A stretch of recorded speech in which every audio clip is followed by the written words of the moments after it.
part of a collaboration as well. He's Blue Up Abraham. His number 404-839-4665,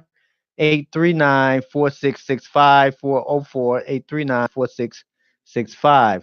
He wrote the book on healthy eating and things with kale to get your body in order. Also, we have another one named Kaya Love. She's with Create Life. She's also written the book, and I interviewed her, The Shattered Life of Kaya Jackson. So if you want to contact her, you can go to Create Life LLC at gmail.com, 708-267-3902, 708-267-3902. Also, Jay Styles, he written the book Shattered but Not Broken. And you can go to and if you want to get something from him, you can go to www.jay hyphen or dash styles styles.com. And his number is 708-566-6446, 708-566-6466. So those are some of our promotional partners for this evening. And also our sponsors for this show and all of my shows are unknowngreatness.com, where you can purchase not only my books, but you can purchase books of other independent authors. We are making some changes. We're going to have another bookstore that we're going to have for independent book authors as well. It's going to be a little bit more streamlined, so you can get directly to those people. Uh, and so we're going to see, you'll see some of the people that's on Greatness, their books will be transferred and their information will be transferred to this other online store we have. Look at by the end of the summer, we had it up. So I'll let you know about that. Another one of our sponsors is also Love to Learn Center. They take care of all of our, sponsor all of our workshops and classes that we do and helping people win. They take care of all our seminars and showcases that we do. So, and look forward to in the fall our online school, Achieving Lasting Greatness Academy. That's going to be in September 2019. And look forward to that. We also have some events coming up in June. You might want to get in contact with me so that you can know those as well. And I get that information to you. My number is 773-984-9848, 773-984-9848. So I have done enough of that in regards to all the promotion as well as information in regards to our sponsors. So let's get into the meat. That's always the appetizer and the water and the lemon and all that good stuff. So tonight we're going to interview another we have today. His name is David Posley. And David, are you there? Hello, David? David, are you there? Okay, I guess we got to. Yeah, can you hear me? Okay, yeah, I can hear you. There you are. Okay. Great, great, great. Okay, so thanks for coming in. And so we're going to talk to David. So, David, first off, who you are and tell us a little bit about you before we get into what you have written on. Okay, my name is David Wayne Posley. I'm also a minister at Salem Baptist Church of Chicago. I'm married to my wife, Merlin. We've been married almost 35 years. I have two sons, David Jr. and Dion. Just became a grandfather 3 months ago. So actually, I'm at my granddaughter's house. Me and my wife, we spend 2 nights a week here. Okay. So when they talk about your grandbaby touch your heart in a way that you never could imagine, that is so true. Also a member of Kappa Alpha Psi fraternity of 42 years. So a preacher, member of Kappa, father, husband, brother, so I just, hey, you can't forget grandfather now. Yeah. Oh yeah. No. Yeah, you're right. That's the top. Being a grandfather. So I'll be 61 next month. So it's been a long time coming. So it's such a blessing. Yeah. That's basically. Go ahead. I'm also a financial advocate. So I advocate on behalf of people to make sure that their financial things are in order. So we multitask a lot. So that's good. Yeah. Well, you've been you kind of been a little shy because you got a longer resume than that. I mean, you've done quite a few things. I mean, not just in the financial business, right? Yeah. Oh yeah. You opened up a couple of businesses. You had an energy drink and all that good stuff. Oh yeah. We were just talking about that We had opened up a lottery pick energy drink. We were in 5 states. I'm sorry, 3 states. But we were in over 100 Walgreens in 3 states. We ran it for 5 years. Prior to that, I had my own clothing line where I went to China and met and had Dravo Fashions. And we ended up outfitting the whole Homewood Flossmoor Black Choir. So that was some of the things that we had done with the businesses. So God has blessed me to be an entrepreneur, and I'm a serial entrepreneur. So I believe that the Bible says in Psalms 45:1, your tongue is the pen of a ready writer. So you can actually write the script to your life. You can be the star, the director, the producer of your life. And so I've always lived by that creed. I have not punched a clock since I was 25 years old. Wow, that's a long time. You said 91 or 61? Which one? Yeah, on Think of the Mile, I'll be 61. Praise God. If they say if the creek don't rise, I'll be 61. That's good. That's good. Well, let's get into you're now considered an author, published author, because you have written in the book collaboration. You Can Make It Too. I'm showing that to the audience here. That you also you wrote in that book, and you wrote a pretty awesome chapter. At least I think it's pretty awesome. Chapter 9 in the book, page 81. That's I'm sorry, page 8. Chapter 8. Chapter 8. I'm sorry. Yeah, I got you in the wrong. I'm saying the wrong number. Chapter 8, page 81. So you wrote quite a bit. So let's talk about that. Let's talk about what you written in regards to your chapter.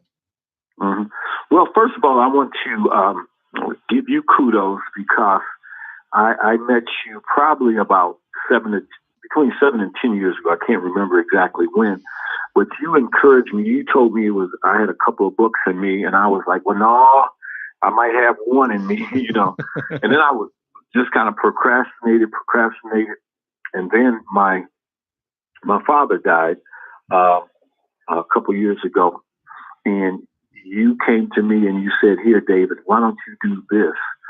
And that just made sense. So, I've been through a lot, have done a lot, have been knocked down, but not knocked out. So when you came to me with saying that you can make it, that that you can do it, and I just believe you, and with your help and support, I was able to do it. So I just basically did my life experiences, or some of the things that I went through, some of the things that other people went through and have gone through. So that's how I basically did it. So, and it basically is 4 seasons. We got the spring, summer, fall, and winter, right? And 8 cycles to life. Okay. Every 13 years, 0 to 13, 13 to 26, and on out. Right. I'm not gonna go over that because if I give it to you, then you have to buy the book. Yeah, they're gonna buy the book anyway because we're gonna encourage that to happen. That's what. Yeah, that's one of the reasons why this show is here. Okay. Right. we trying to sell books too. Right. Exactly. Because that's one of the hardest things. The hardest thing is to look at yourself as an author. I mean, Dr. Gantz has written tons and tons of books, but when you do it, and after my father died, I was like, I have to complete this task. And I don't know if anybody has lost a loved one or a parent out there, but when that parent, especially a father who's your covering, when you lose your covering, at that point, now you become the senior or the elder statesman. So at that point of losing my father, I said, I have to start completing things. And so putting things off, I felt overwhelmed. I felt despondent. So even as a man of God, I still was going through. And then I said, it's not necessarily what you go through, it's what you grow through. So I'd grown through some things. And with the encouragement of Dr. Gant and talking about the collaboration, I said, I can do that. I can do that. If I just put my head down and do that and work on it, I can do that. So with his encouragement, I did that. And I just started sharing with people different cycles and seasons. And I started with the A cycle, and that's 91 through 104. Very few people make it to the 8th cycle. 8 is a number of new beginning in the Bible. So very few people make it. My father made it to the 7th cycle. So I had an auntie made it to the 8th cycle, and dad made it to the 7th cycle. And in that seventh cycle, between 78 and 91, he made it there. But so that was really encouraged me to go ahead and to get it done. Right. So it's different. People act different ways during different cycles of their lives. And I'll just give you. Well, let's start at the number one, and we'll go all the way up to number 8, if that's okay. Okay. All right. Okay. Because the name of your chapter is How to Win Every Cycle of Life. Yep. Exactly. And I like that. You know how you said how to win every cycle of life, not how to win sometime, but every cycle. So let's start off with cycle 1. So when you say cycles, what are you saying? I mean, me and the audience can make sure we're on the same page with you. So what are you saying when you say cycles? Okay.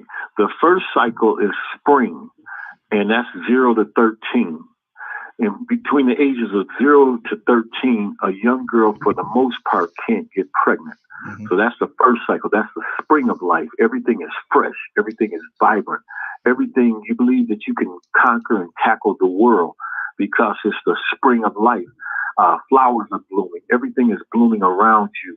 So possibilities are endless. You play that game, you dream, that's my car, that's my house. So everything is very vibrant in that first cycle in spring. Then you move to the summer cycle, the first cycle of summer. The second cycle is 13 to 26. Between the ages of 13 to 26, that's the cycle of education. If you go all the way through from 13 to 26, you will get your master's degree between 13 and 26. But what happens is we violate a cycle by a woman getting pregnant or somebody getting married. Very few marriages last in that cycle because that's the cycle of education when you should be learning and not having to be a father or a husband. That's the 13 to 26. And see, that's where we get fast girls and managed boys from. Because in the summer, what do you want to do? You want to take your clothes off. So when you take your clothes off, things happen. So people have gotten pregnant during that time. And in that cycle, usually they do, right? When you're with somebody. Yeah. So you violate it. The next one is 26 to 39. I got married at 26. I've been married now almost 35 years. You've been married a long time. Yes, sir. Yes, sir. So between 26 and 39, and then you have your children. Then you move in. That's the last cycle of summer. Then 39 to 52, that's fall. In the fall, you got a little black, a little gray. You know, you start slowing down. You notice, and that's when your children go away to college and go into school and things like that. Then 52 to 65, that's the fifth cycle. That's the last cycle of fall. So in the fall, your steps get a little slower. You get that beer belly. You know, you're not working out. So things. Oh no! Don't tell me that. Yeah. So things are changing in the fall. Then you move to 65 to 78. That's the sixth cycle. That's the first cycle of winter. In the winter, things are cold. Cold upstairs, cold downstairs. Ain't nothing happening nowhere. You know. Oh, so no, I don't want that. I don't want that life. Yeah, but you want it because if you don't get it, you did. So, and that's the cycle of legacy and mentoring, where you're building your legacy. Where the Bible says, "A wise man leaves an inheritance for his children's children's children." That you're stacking up, storing up for them. So that means that I have to leave something for my granddaughter. She's 3 months, but I got to look out for her children. So now I'm putting away and doing things for them. That's in the winter cycle. So, and then 78 to 91, that's the seventh cycle. 7 is the number of completion, 78 to 91. And the Bible says that it gives us 70 years by reason of strength, 80. So that's the time a lot of people are going to glory. So during that time, you're being very mindful of making sure that you're doing the right thing and leaving the legacy of mentoring your children and your children's children. And then very few people get to that 8th cycle, 91 to 104. But those that do get there, they've been so blessed because they've seen so much. They know so much. I just went to visit a lady today. She's 93. Got some struggles with her knees and stuff and hearing. But she's still here. Her mind is still sharp. So I was able to pray for her, and she was just so excited. Hadn't been to see her since her birthday a couple of years ago. But as I was coming over here, I said, let me just stop by there and encourage her. and has a huge family, and her seed has been blessed. So she's seen a lot of things and have done a lot of things. So older people during that time, they're just glad that you stopped by and that you thinking about them. So during that time, they're getting ready to make their transitions at that point. But so they want to make sure that what the old folks used to say, that my business is straight. I got my business straight. You want to make sure that your business is straight. Okay. Okay. So that's basically the different cycles and the different seasons. And as you go through life, and that's why people act a certain way during those times, because certain things are important to them and certain things are not at that time. Okay. That's what's up. So now, let's talk about. I'm going through some struggles in life, and I'm trying to figure out how to make these things happen. I might be. I'm gonna put myself at the age. I'm 22 years old, and so how can understanding the cycles of life help me not maybe give up on myself? What would you tell me? I'm 22. Maybe I ran out of money trying to get out of college and in a little debt. Things Well, not going my way. So at 22, the government don't even expect you to do anything. You don't even really exist.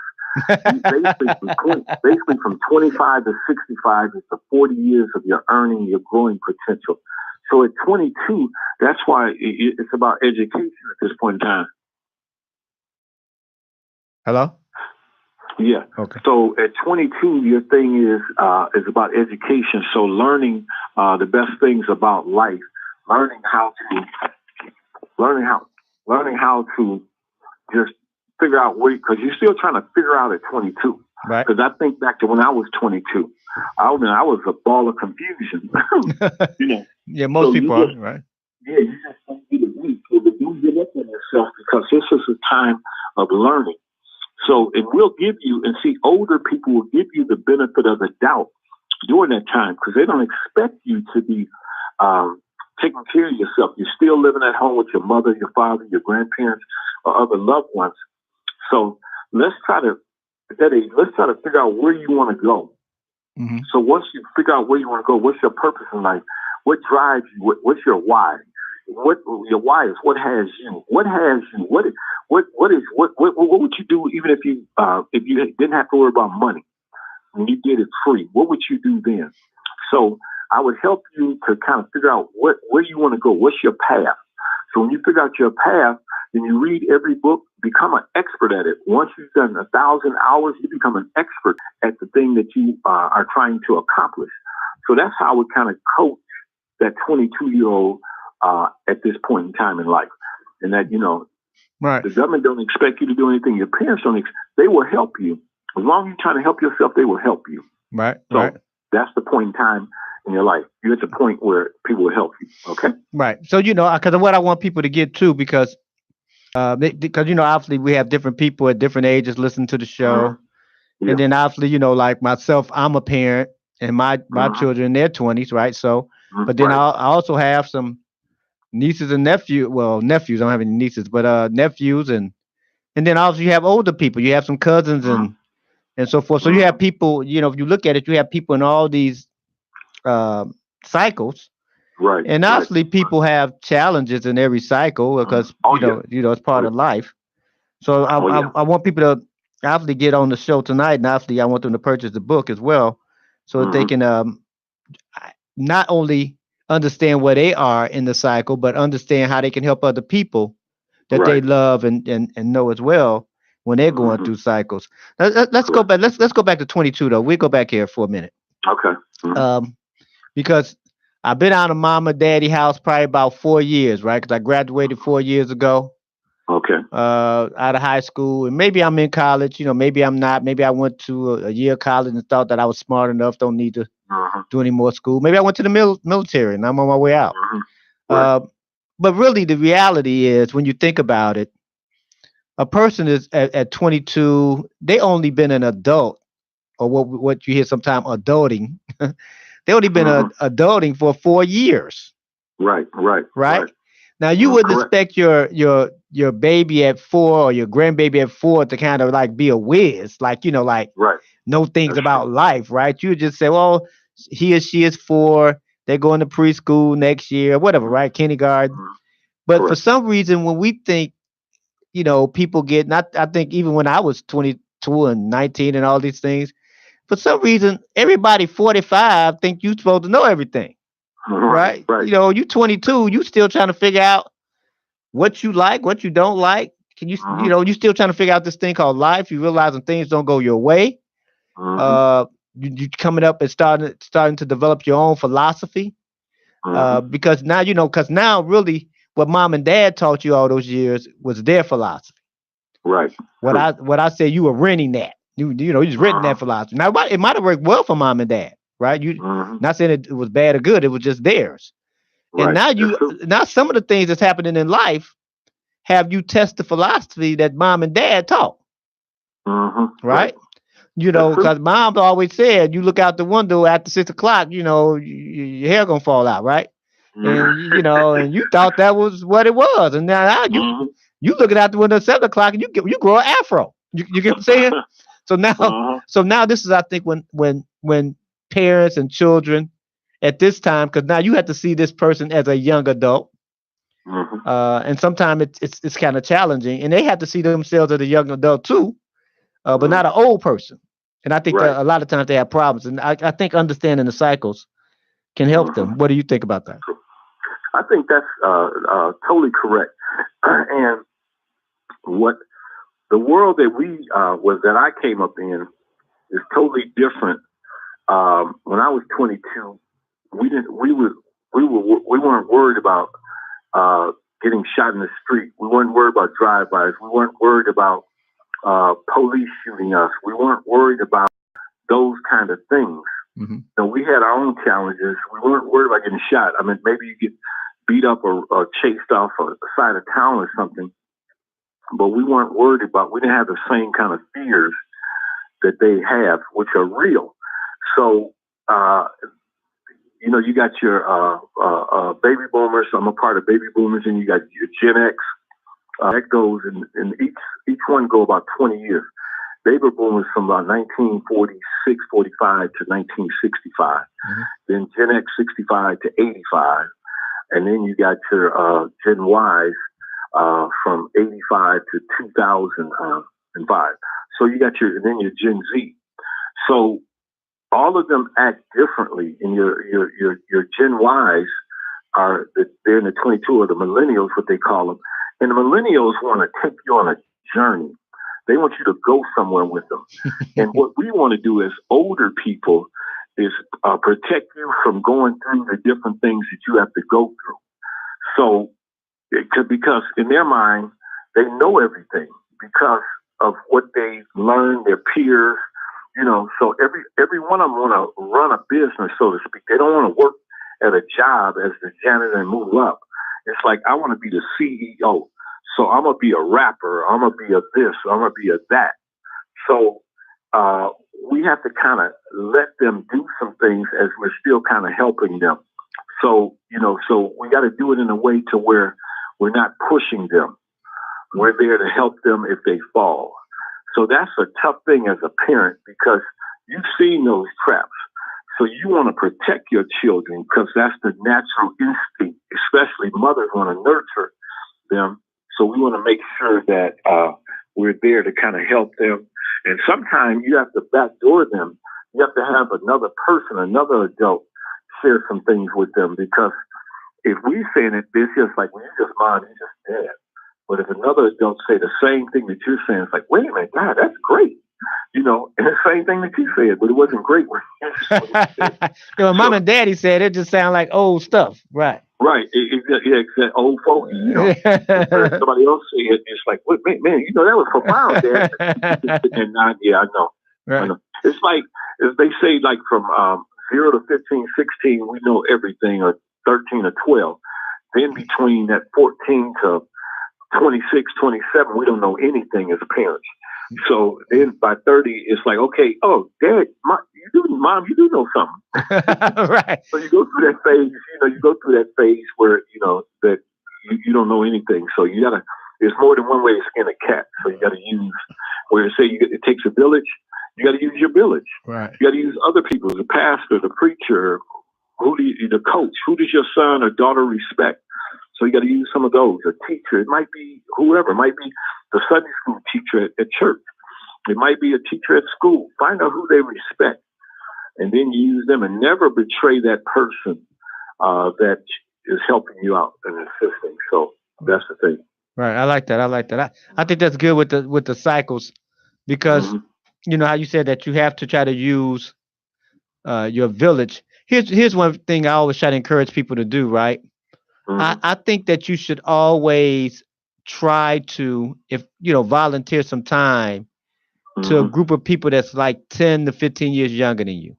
Mm-hmm. Right. Because I remember when I was in my 20s, David, I would go to the, you know, high school career days and everything, Mm-hmm. and I was just a little bit more relatable because they would, you know, 16, Right. 17, I'm 25, right? So they looking at, Mm-hmm. oh, well, you know, he's not that old. Right. Well, see, me Right. going to the Exactly. high school now, you know, on career Mm-hmm. days, I'm an old dude, you know, in the 50s, right? You know, like that old Right. guy. You hear that old guy, what he Mm-hmm. said today? So it's not as Mm-hmm. relatable. But I Right. always said you always should go at least 10 years, 15 years back and speak to some people Mm-hmm. and volunteer some time. Right. Because even as an adult, you may say, well, I'm 50 years old. I always say Mm-hmm. you should find a group about 40, 35, 40, because you'll speak some Mm-hmm. wisdom. That's more relatable. Right. Because, That's true. you know what I'm saying, compared to someone 75, yeah, they have a lot of wisdom, but sometimes people just look at it as, well, the old Yeah, person you have a real lot of old. wisdom. Yeah, You we real real old. old, right? You know, Uh, you can't really relate to me like that. So I think it keeps you fresh, especially based on what you're saying, even in the book about right. cycles and everything. I think it keeps you in touch with cycles and keep you in touch with Right. what you have to do too. So I like that. So let's talk about this is when I kind of grew a little. At least I want to say I grew. Mm-hmm. I'm gonna say cycle number 3 is when Mm-hmm. I think a tremendous amount of growth happened for me. Oh yeah. Oh yeah. 26 to 39. I mean, Oh yeah. it Yeah. seemed like every day I was in school. Life was just Right. teaching me Right. everything Right. all Right. the time. Oh, So, that's true. so tell us about that in a little bit more detail. Yeah. At 26, I think about at 26, I got married. So at 26, I got married. I didn't necessarily want to get married, but my wife kind of gave me an ultimatum. Don't nobody tell her. No, my wife tell her that. No worries, you just She put it gave me, on radio. yeah, she gave me an ultimatum. Said, if we don't get married next year, then I'm gonna move out. You go over there. You start dating. I'll start dating. And I knew I had a great woman. And I was like, no, I ain't letting nobody else get her. Okay. So I got married at 26. So at 26, do you have all the answers? No.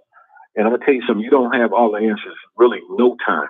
But the one thing I knew is that I loved her. And I knew that I didn't want to be without her. So I knew that I was going to learn some things. So I got married, and I purposely got married in August. Why August? Because I would have the whole year before summer to be in the house with her, loving her. Because if you get married in June, then you'll be outside seeing stuff, doing stuff. No, I want to be late in the year, and that way I have a whole year to really just learn how to be married. Because you just don't know what you do.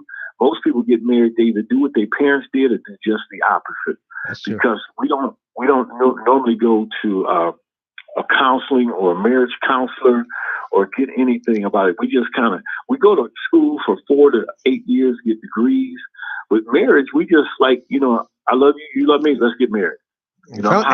Hey, sometimes I like you a lot, you like me a lot. Right, yeah, that's what I'm talking about. And so what happens is you have no basis for it. You don't learn the 5 love languages. You don't learn his needs, her needs. That a woman has 5 basic needs, a man has 5 basic needs. So that's what you learn when you're in classes and going through it. So that way you have some roots when the storms of life come, because they will come. Mm-hmm.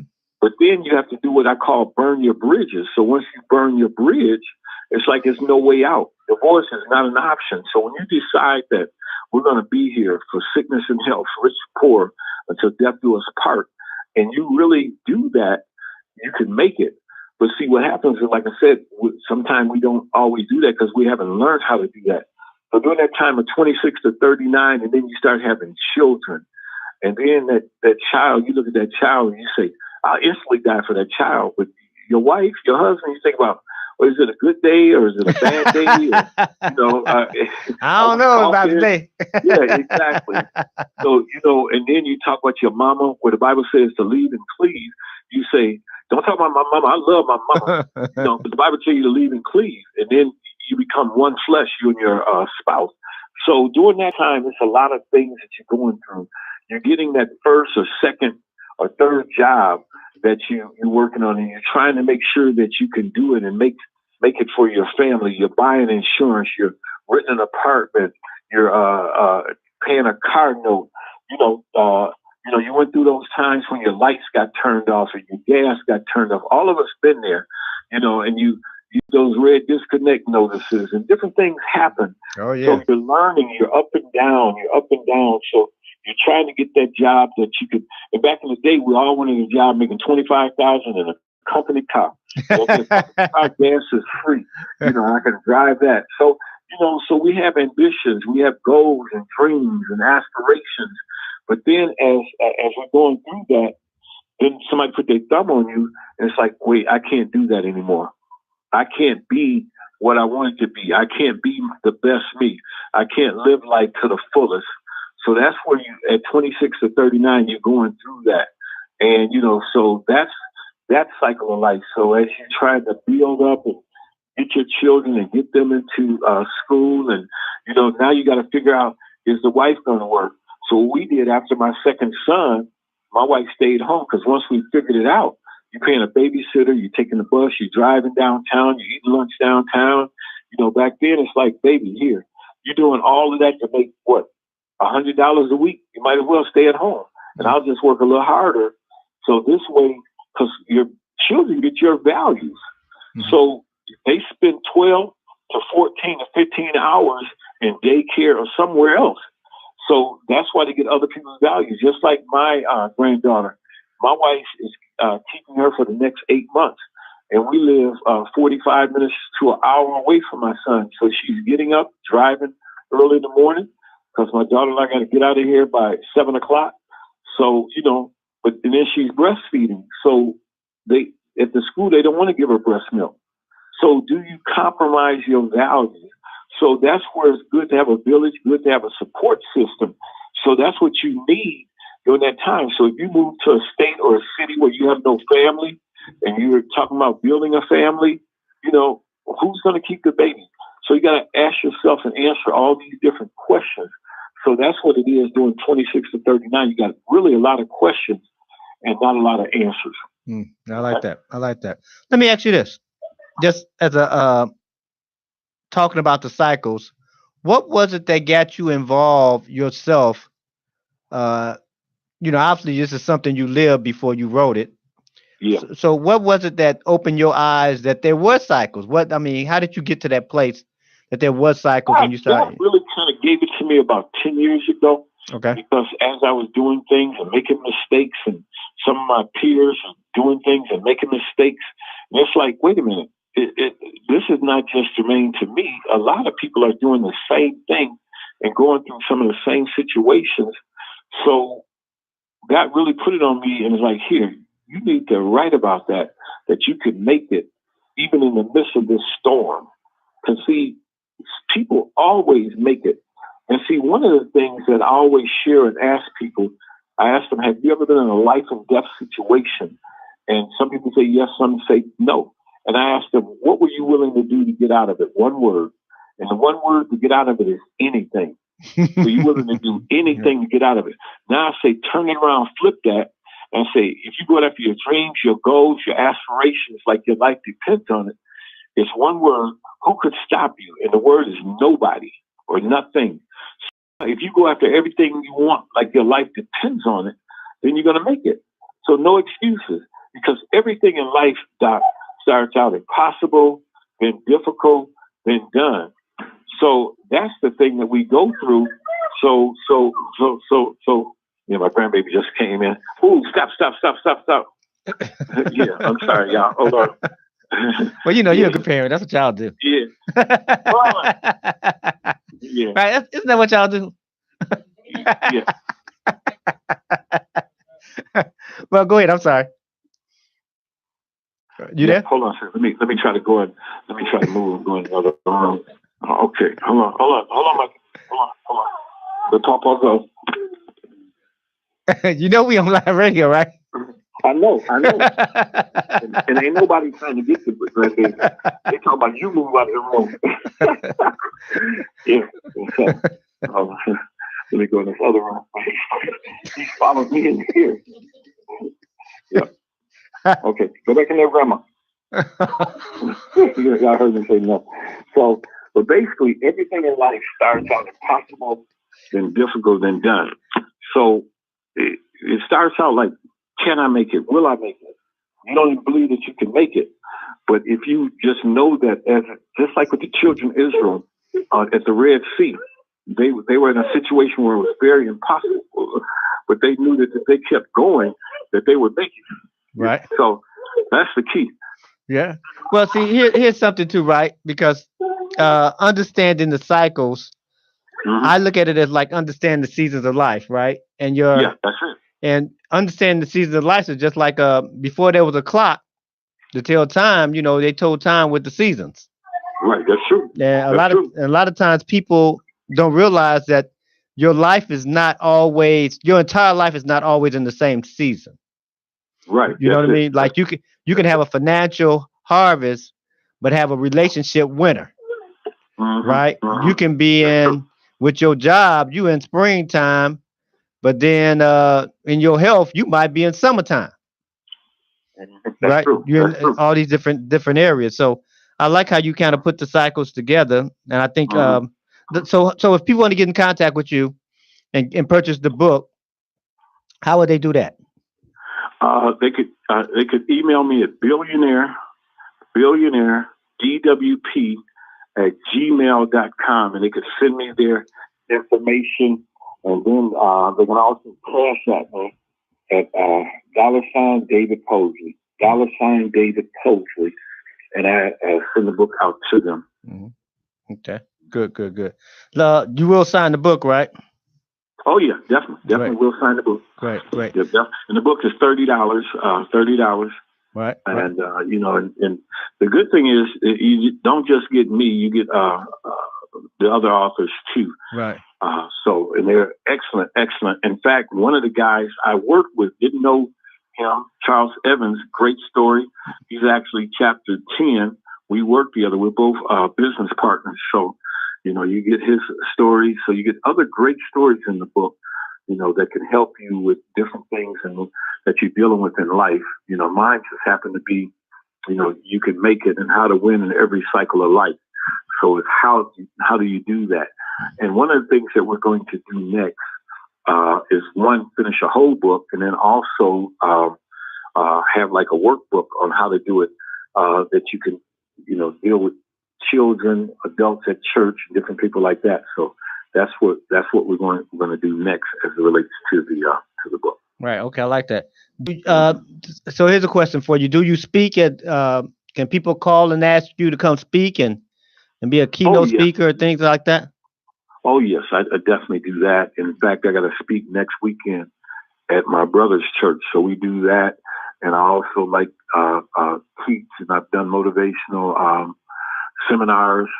So because I'm an exhorter, and in layman's term, that's an encourager, because I believe that everybody has the ability to win. And what's win? Lou Holtz, coach at Notre Dame, said, win is what's important now. So what's important now in your life? So if you just bear down and go after it, you will make it. Stop making excuses. When you look in the mirror, who and what do you see? What do you want? And like I said, tap into your why. Your why will drive you and draw you. And what happens, you got a why and a what, and they end up collapsing. And when they collapse and come together, it explodes. So you want an explosion in your life, because that explosion in your life, you'll never be the same. And so if life, you might say being broke is hard, being rich is hard. So if it's going to be hard, you might as well be rich. Because it's hard anyway. It's hard to be broke. You ain't got enough. So if it's going to be hard, just go after it, and be rich. Right. And you say, well, I don't want to be rich. I just want to have enough. Well, then that's what you're going to get, just enough. Because it's life and death in the power of the tongue. What you say is what you'll have. So start speaking life over you, over your family, over your children, over everybody around you. Speak life. If you ain't got nothing good to say, don't say nothing at all. My mama said, don't say nothing at all. I think everybody, mama, daddy said that. I think that was like an 8-track tape. Yeah, exactly. Exactly. My mama used to say that all the time. Just be quiet. You don't have nothing good to say. Just be quiet. That's why God gave us one mouth and 2 ears. That's right. We listen twice as much as we talk. I think some people think they got 2 mouths in one ear, though. That's what I think. Exactly. So that way, you want to make sure that you're out there being your best. Right. You want to make sure that you're being your best and putting your best foot forward. Because you know what? Your children are watching you. Your grandchildren are watching you. And it's always like this. They don't listen to what you say. They watch what you do. Because what you do is really what you want to say. That's right. That's true. You know, you know, body language, or even in the speaking realm, most of your body language speaks louder and makes more of an impact than your actual tone and the words you say, right? That's true. And when you say that, here's one reason why I when I was I was raising my kids, that I knew that, when you're young, people tell you shoot for the moon and all that stuff, right? All the stars. Yeah, you can do anything you want to, put your mind to it. You're 10 years old when you hear that. And then when you get 20 years old, you say, I want to put my mind to something and do this. They tell you, man, what's wrong with you? You crazy? You can't be doing that. Right. Exactly. And so, exactly. I made up my mind when I was a young dad that I don't know if I felt right saying something that I didn't do. Right. Yeah, that's true. So I figure if I do it, then it would talk louder than me saying it. That's it. So if I wasn't pursuing my dreams, wasn't pursuing my goals, if I wasn't doing that, then it's almost sound like I'm just pacifying children at 10 years old. So then when they get 10 and 20, and I always looked at it this way, Dave, right? When I got my 20s, I started looking at myself like I was 20, 30, 40 years older than I was at the time. And if someone was asking me how to do something, or, I want to cross the street, you think I should try? I wanted to have some evidence in my life that I can go back to memory and say, yeah, you should try it. You should do this. You should try this, right? Because because instead of saying, yeah, it's a good idea, it sounds good because I heard a guy on television say that, or a guy on the radio, but I can actually go back in my memory bank. Yeah, you should try it. You should try that. You should, why not? Figure it out. Go here. Try this all the time. And I think a lot of times, as adults, I read a statement, and I think I said on one of my shows that, when I was, I'm sure you heard this too. When I was in my 20s, they said people died at 25. We just buried them when they're 65, right? Because they stopped dreaming, stopped living, and all that. And and I said, like I said on the show, I didn't want to believe that when I was about 22, 23 years old, because I was 22, 23. I couldn't look at it like, man, 2 more years, I'm gonna stop dreaming. Like, my God, I'm scared, right? But as I got older, I realized that how valid that statement is. That how many people, I just changed it and said most people died at 22. We just buried them at 72. Wow. Because they just stopped dreaming. When you can talk to a young kid at 19, 20 years old, and he or she's saying they don't really have any dreams or goals, and you thinking at 20? Like at 20, you don't have, you don't feel like you can conquer the world at 20? You may not know nothing, but you think you can just run up, you can go to the moon without a spaceship, right? Exactly. But and you thinking at 20, so how's that person gonna be at 30 and 40 and 50 and 60? Right. You get what I'm saying? They're gonna be pretty much they're gonna be dream killers, not on purpose. It's just gonna be part of their life. So I like how you put the cycle together. Again, so people can actually contact you if they want you to speak, not just at a church, but you speak at business things as well as. Right. Definitely. Okay, so they can call you up and you can teach them some things on business, because you did, like I said, you've been a little shy with your resume and everything, because you done quite a few things in the business arena, and that's where you and I met in the business arena. And then when we met, I don't know if you remember when we met, that when we started talking to each other, we remember seeing each other's name in another industry. Right. Remember, I said, yeah, when I was doing real estate, you were like, yeah, I was doing insurance, and we seen each other's name. And you was standing up back then in insurance, and I guess I did okay in real estate at that time. but that's how Yes, we sir. realize, like, oh yeah, I remember you back in that Mm-hmm. decade. So, you Yes. done a lot, man. I hope a lot of people call you up. So again, if they want to purchase the book, how do we get in contact with you? If we want you to speak, how do we get in contact with Okay, billionaire DWP at Gmail, billionaire DWP at Gmail, and my phone number is 708-220-4385. 708-220-4385. Just call me up. If on Facebook, you can hit me on Facebook, David Posley, David Wayne Posley. Send me, inbox me, however. Just call me. You just don't call me late for dinner. But just call me. it? So That's what I'm about. I'd be happy to speak to organizations, to jobs, to whatever, Yeah. and just share my experiences of what God has allowed me to go through. And I just want to put this out there. Hmm. I'm 60 years old, never ever had handcuffs on me, never went to jail. That's because of the favor of God. So everything that I am, everything that I hope to be is because of God, Jesus Christ, and Him crucified. And we're as we go through this Holy Week, tomorrow, Good Friday, I just thank God for giving me and blessing me with people and friends like Dr. Anthony Gant and other people that have helped me along the way, because no one is an island. No one does it alone. So I just thank God for the people that have helped me along the way. And I always have had mentors and heroes and sheroes that have helped me be and become the person that God has wanted me to be. That's good. So I like that. I just like to say one last thing. Yeah, go ahead. And for the last month, 2 months, I've been wearing a lot of Adidas. In fact, when I put on, it's like putting on the whole armor. And I promise you, most people don't know what Adidas means. Does anyone know the slogan for Adidas? But No one probably knows. I ask them, I say, I'll give you $20 if you know. Anybody know the slogan for Nike? Anybody know? Everybody know the slogan for Nike. Just do it. Now watch this. Adidas means impossible is nothing.